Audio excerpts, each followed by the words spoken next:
నమస్కారం, ఘంటారావానికి స్వాగతం. ముందుగా ప్రధాన అంశాలు. నేపాల్ వరదల్లో 469కి పెరిగిన మృతుల సంఖ్య. వేగంగా కొనసాగుతున్న సహాయక చర్యలు.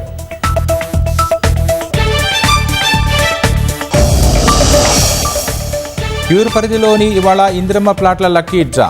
రోజుకు 4 అసెంబ్లీ నియోజకవర్గాల్లో లబ్ధిదారుల ఎంపిక.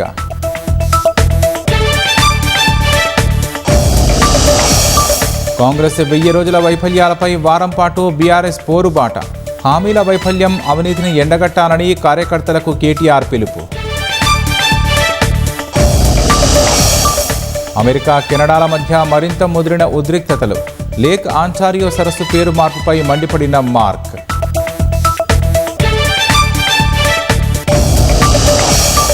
ఇరాన్ను ఆర్థిక సంక్షోభంలోకి నెట్టేలా అమెరికా పావులు. టెహ్రాన్తో వాణిజ్య బంధం పెంచుకోవాలని పలు దేశాలపై ఒత్తిడి.